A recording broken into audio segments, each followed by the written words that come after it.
این چیزی که امروز شما میشنوید در تحقیر امام هادی و استهزاء و تمسخر نسبت به امام هادی علیه السلام چیز تازه نیست. اینها انگشت کوچیکه متوکل هم نمیشن. گنده تر از اینها بی احترامی کردن، بی حرمتی کردن، کجا رفتن؟ یه آدم مزخرف احمقی به خاطر اینکه نمیدونم یه 4 روز دنیا به یه آب و دونه‌ای برسه، یه پناهندگی فلانجا رو بگیره، امام هادی رو به تمسخر و استهزاء بگیره و چیزی از عظمت امام هادی جلوه بکنه کم.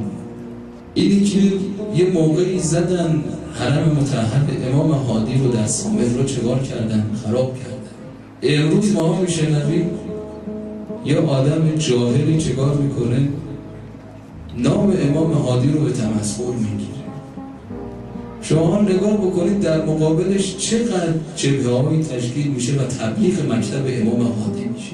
این که حضرت زینب سلام الله علیها فرمود ما رأیت الا جمیلا، ما که از مصلحت‌های الهی با خبر نیستیم که یه کسی اون طرف دنیا یه حماقتی میکنه. چقدر امروز ما نگاه میکنیم شبکه‌های ما میکنیم، چقدر امروز سایت‌های ما در مقابل اینها فعال میشن و تبلیغ امام هادی میکنن. مثل توپ توی دنیا چگار میکنه؟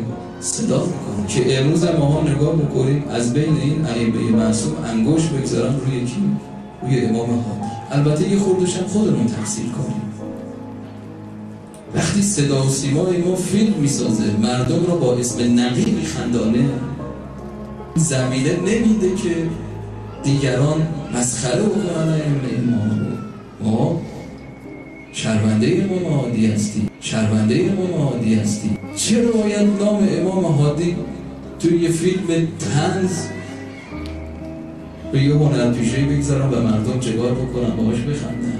نقلی ها اصلا جرأت پیدا میکنن چگار بکنن یه آدمی اونگونه به استهزاء بگیره نام امام هادی. مقصریم. لذا بعضی از این حرکت ها باعث میشه که ما بفهمیم که چقدر امام هادی غریبه و چقدر اهل بیت در بین ما چی هستن و غریبه. تو نقی پاک مثل بارانی، خدا لعنت کنه این شاهی رجب.